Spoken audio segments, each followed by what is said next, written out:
All right, welcome back, 3Gs guys. Old Blue Accord here. Well, ended up on a snag with the brakes. I'll go into a little bit. Of course, we'll check our battery. I had ran it dead, and I've been checking about once a week. It loses just about 2, 3. Not even like a tenth of a volt. It was at 12.86, now it's 12.77, so it's holding pretty good. That's good. So always want to check your battery. But yeah, anyway, back to brakes. So I had put everything together, and I had said this right side caliper, it had locked on me, and or I had locked up the brake, and I never lock up my brakes, even without anti-lock brakes. So I knew there was something kind of wrong. So when I was wanting to put everything back together, I usually just use the big water pliers to squeeze the piston in, but I couldn't. So I ended up having to use the old C-clamp and brake pad, and I think after that it's just not operating correctly. So I did put it together, put the brake pads on, and I tried it a few times, and it was stuck. So without starting the car or anything like that. But so anyway, and this is kind of a good video. So while I was doing that, I didn't videotape this, so now is a good time to do it. But I did find my fancy Silceramic brake grease tube. Good to 3,000. I like this stuff. Anyway, this is good for your pins and slides and stuff. And a little trick for Hondas anyway is there's a pin behind this boot. So if you don't put your brake pads on and then bolt the caliper, and I actually have one bolt on the bottom off, you knock this back and then pull this boot and then apply your grease. And I've already started putting some grease in there. But you want these to slide pretty good, and I thought that was going to be the issue, but the boot's not ripped. The boot's not ripped on the bottom, I don't believe. So it's just the piston stuck, and that's kind of what I suspected. Like I said, I had a lock up. Brake rotors look bad, and I noticed that probably it's not going to be that easy to see that and obviously this is pushed back in. The seal, the dust seal, it's kind of funny in there. It's hard to see right in that spot, but that usually tells me that this is cocked a little bit, and it looks like it's cocked right now.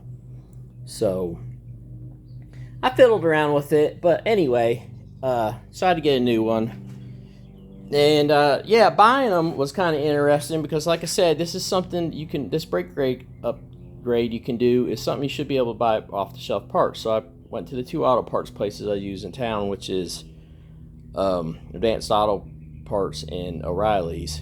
And it's kind of odd. They only sell, obviously they're going to be remanufactured, but they sell it with the complete bracket.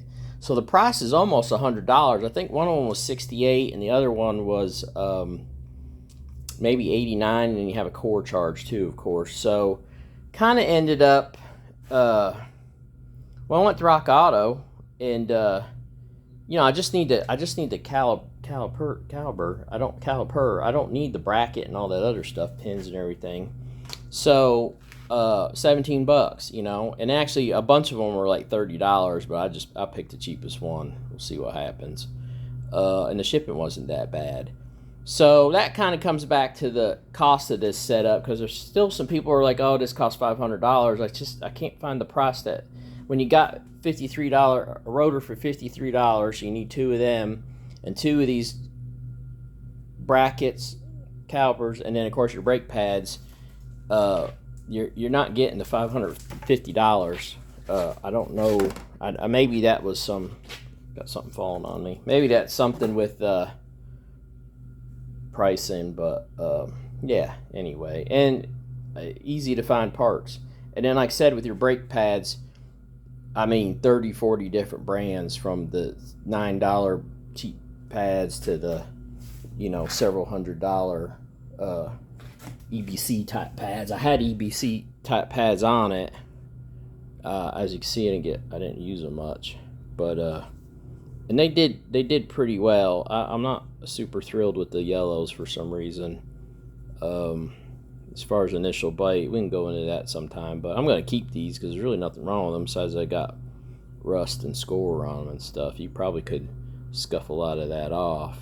But yeah, so got a caliper coming. That's going to be good. So I'm kind of stalled out on the project. No big deal. And then while I'm doing that, I'm going to change this boot because it's just totally blown out. I mean, that's ridiculous. So I do have a grease fitting on there. I believe I've done a video on drilling and tapping that for a grease fitting, so I can grease it and hopefully I'll save that joint and don't have to replace it. As long as you put that boot on there, any little bit of dirt, it doesn't take any time at all to get a ball joint loose. So we'll work on that. So that's fine. I kind of stalled out on the project, like I said. But yeah, it gave me some time to start cleaning the shop a little bit. It's just always a mess. And like I said, I'll fix that boot. Might as well do everything right. The weather's nice, and that's what kind of was getting excited about driving this again because it's not too hot, not too cold. But the parts should be here in a day or two, so I kind of dragged a little bit on. I waited a day or two before I went ahead and decided to buy new. And yeah, that's really all I've got for this week. Hopefully get the car rolling. Probably next thing's gonna be tires.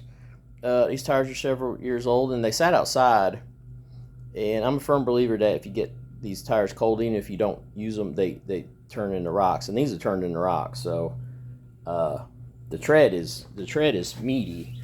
I mean, I probably don't have 1,000 miles on these tires, but yeah, there's no grip. So yeah, we'll do some videos about that too, but on and off. But yeah, so we're making progress. It's good to it's good for me to order some parts and just see how hard or easy it was, and it wasn't bad. I mean, nothing to it. So and there's like I said, several places in town here they had the stuff, but they just didn't have quite what I wanted. So but it's nice to know you can get the bracket.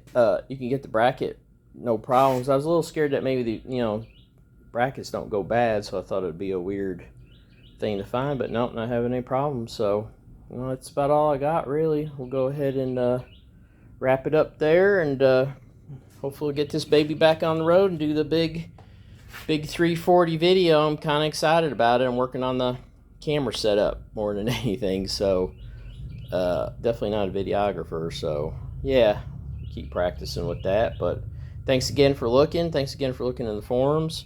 If you got any questions, don't hesitate to ask. I tried my best, and appreciate y'all looking. Thank you. Bye.